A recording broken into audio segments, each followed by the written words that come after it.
Hey guys, in this video I'm going to show you how to connect your travel trailer to your vehicle. First thing we're going to do is remove the lock. This prevents people from just coming up and stealing your travel trailer, so I always leave a lock on mine. Then we're going to pull back the lock.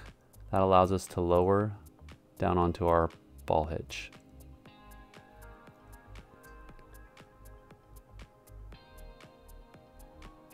We want to, at this point, remove all the weight off of the blocks. So you see at this point it's starting to put weight on the vehicle, but it still hasn't completely dropped onto the ball hitch. That's why I can't push the lock onto it right now, because the weight's still not on. As you'll see here, it's about to clunk and shift on completely to the weight of the vehicle. So that little click right there is what we just saw.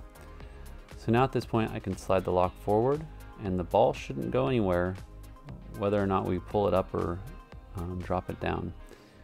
And this is a safety feature, so it doesn't just pop off. We've got the lock back on it now, and so it's not going to go anywhere. Next step, we want to add the sway bars. So this ball hitch is equipped with a pair of sway bars. What these do is they prevent the vehicle from swinging back and forth while you're driving. It also helps with the ride height behind your vehicle. In order to install them, you actually have to bring it back up.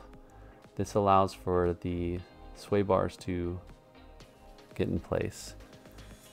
So once you get up high enough, you'll go ahead and attach the sway bars. That in here just slides right up into it and it locks in place. Now slide it over. It's got a couple of pinned guards to prevent them from coming out.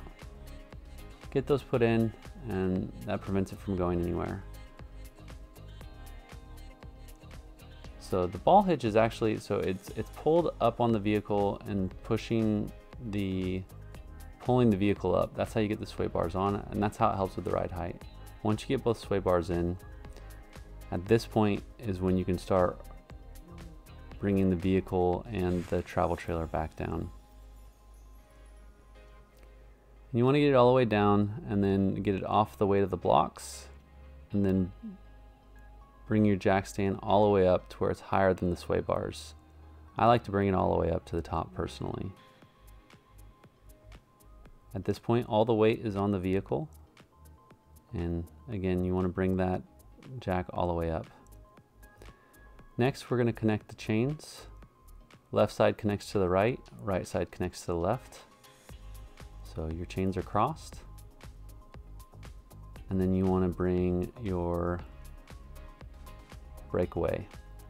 This will activate the brake in the event that your vehicle disconnects from the travel trailer. It'll automatically pull the brake and then allow the travel trailer to stop. And then last but not least, you'll want to connect your 7-pin. And on this travel trailer, it's equipped with a digital brake. My vehicle's equipped with the digital brake to do that. So at this point, you're all hooked up and you're ready to go. Just make sure you close your vents, windows, and remove the blocks.